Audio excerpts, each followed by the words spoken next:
Friendship. How hard will you go to get it? I saw it. I just got back from it. It's a movie.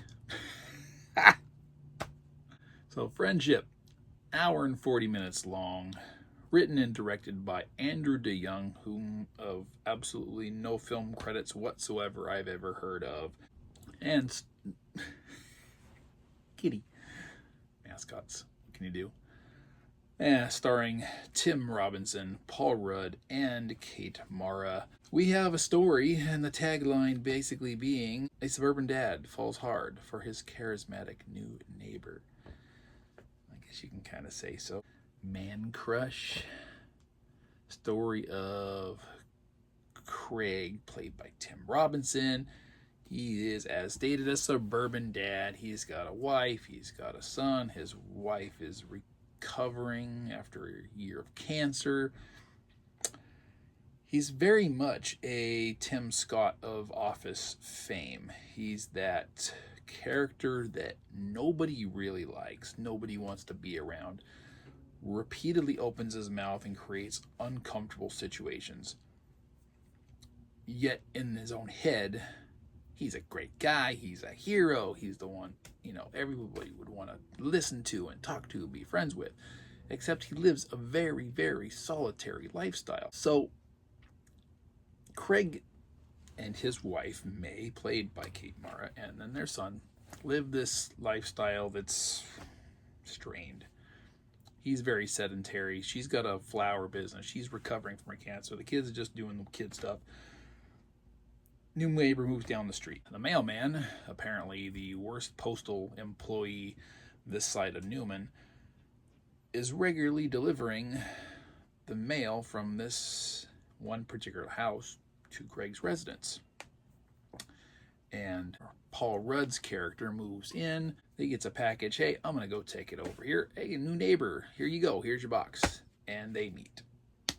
Yay. Out of gratitude, Paul Rudd's character, Austin, invites Craig over for drinks one night. So he goes over, they hang out, they talk, whatever. They form this kind of tentative friendship or whatever. Despite Craig's complete awkwardness, he becomes completely infatuated with Austin as far as who he is, how he occupies himself, what his hobbies are.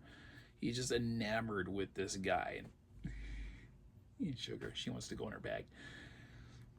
And although I won't consider it an unhealthy relationship necessarily at first, things fall apart when Austin invites Craig over for a guy's night at his house. He's got a group of friends that he likes to hang out with on a weekly basis or something. He comes over. The guy completely doesn't fit in with the group dynamic, to the point of making a complete fool of himself and gets ostracized by the group. And then consequently, Austin says, I'm sorry, I don't think we can do this friendship thing anymore. And Craig basically has an emotional breakdown over this breakup. He throws a fit, subtly and not so subtly, and just goes through this self-destructive process, ruining his life, ruining his relationship, ruining his father status, ruining his job, ruining his status as a legal citizen of any town, USA. And there's ultimately no conclusion really to the story. The situation keeps escalating. This is much in line where I would consider this similar to Pretty in Pink, the movie. Yes, no comparison other than the fact that this is a movie without a plot. It's a series of events. And you get to the end of it, events concluded. No story, no conclusion, no character arc, no anything really, right?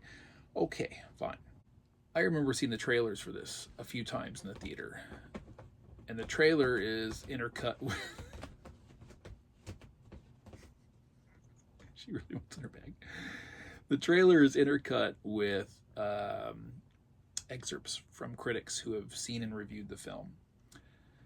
And it's very interesting because you're having this huge conflict between clips that are showing what appear to be a serious drama type story and excerpts from reviews that are promoting this as a hardcore comedy. Even on the poster itself, GQ is quoted as the funniest thing I've seen in my entire life.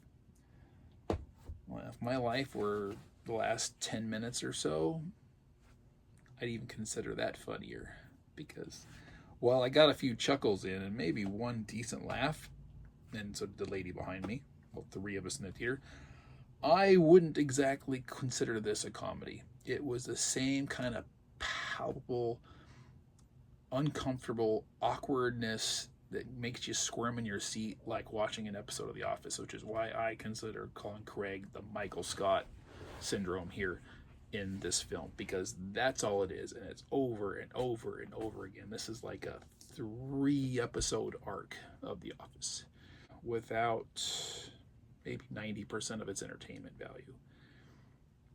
Won't recommend it. Don't hate it.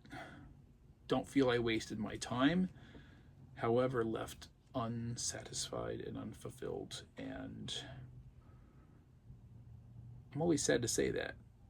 Being a big supporter of the theatrical experience and films in general, I like to promote this as best I can, which is why you'll often see me review films that are lesser on the radar. You're not seeing me review most of the big budget box office, blockbuster stuff. You're not seeing me review anything from the Rodent House. Not seeing me review any superhero films. That's how I'm rolling here at this channel, because that's how I'd roll my life. And I wasn't feeling this one. So, well, not a complete loss. I don't consider it a win either.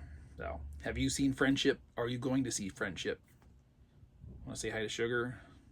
Want to tell me how cute she is? She knows, so I won't read that to her. It really only inflates her ego. So, anyway, thanks for watching. See you next time. Bye-bye.